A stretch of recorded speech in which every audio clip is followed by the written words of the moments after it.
Magandang araw sa inyong lahat. Narito na ang pinakabagong update sa lagay ng panahon ngayong araw, Huwebes, September 11th, 2025. Sa ngayon ay nalusaw na ang biglang lumabas na low pressure area sa may Bicol region kaya wala na itong direktang epekto sa ating bansa. Gayunpaman, ang mas binabantayan natin ay ang sistemang inaasahang manggagaling sa silangan na ayon sa PAGASA ay may posibilidad na maging bagyo sa mga susunod na araw o linggo. Kaya mahalagang pag-usapan natin ang pinakabagong detalye tungkol dito. Kung gusto mo naman lagi kang informed sa lagay ng panahon, huwag kalimutang mag-subscribe dito sa channel. Ayon sa forecast weather conditions ngayong araw, asahan sa Bicol region, Aurora, Quezon at Marinduque ang maulap na kalangitan na may mga pag-ulan at thunderstorms. Dulot ito ng easterlies na patuloy na umiiral sa silangang bahagi ng bansa at posibleng magdulot ng flash floods at landslides lalo na sa mga mababang lugar at bulubunduking bahagi. Sa Metro Manila, Visayas at sa nalalabing bahagi ng Luzon, magiging partly cloudy hanggang cloudy skies na may isolated rain showers at thunderstorms. Dulot pa rin ito ng easterlies at may posibilidad ng pagbaha at landslides lalo na kung bigla at malakas ang buhos ng ulan. Samantala, sa Mindanao naman ay asahan ng partly cloudy hanggang cloudy skies na may isolated rain showers at thunderstorms din na dulot ng localized thunderstorms. Kahit panandalian lamang ang ulan, maaari pa rin itong magdulot ng pagbaha at pagguho ng lupa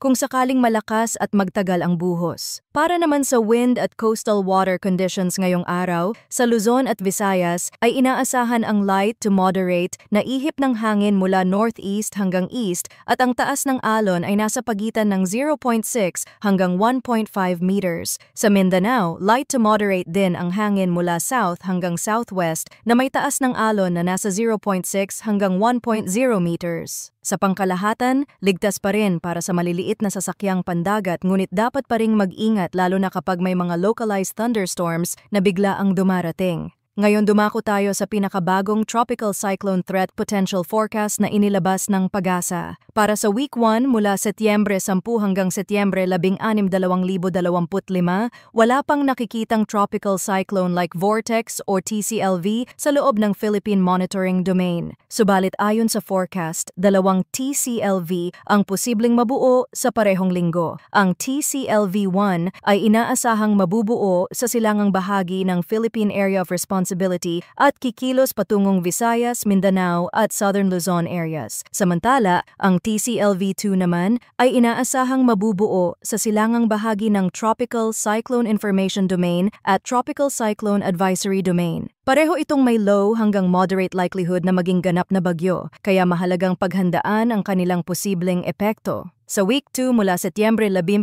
hanggang Setyembre 23-22, inaasahan na ang TCLV-1 ay lalabas ng Philippine Area of Responsibility at tutungo sa Vietnam. Ang TCLV-2 naman ay kikilos patungong hilagang silangang bahagi ng PAR at TCAD na may mababa hanggang katamtamang tsansa pa rin ng pagdevelop bilang bagyo. Ibig sabihin, bagamat wala pang aktibong bagyo sa loob ng bansa ngayon, malinaw na may mga sistemang maaaring magbigay ng ulan at thunderstorms sa mga darating na araw. Mga kababayan, mahalagang tandaan na mabilis magbago ang kilos at lakas ng mga weather disturbance. Kahit isang simpleng low pressure lamang sa simula, maaari itong maging tropical depression o ganap na bagyo sa loob lamang ng 1 o 2 araw. Kaya't huwag magpakampante at palaging makinig sa mga opisyal na abiso ng PAGASA. Dito sa ating channel ay patuloy naming ihahatid ang pinakabagong update para lagi kayong handa sa anumang pagbabago ng panahon. Maraming salamat sa inyong walang sawang pagtutok at suporta at huwag kalimutang mag-ingat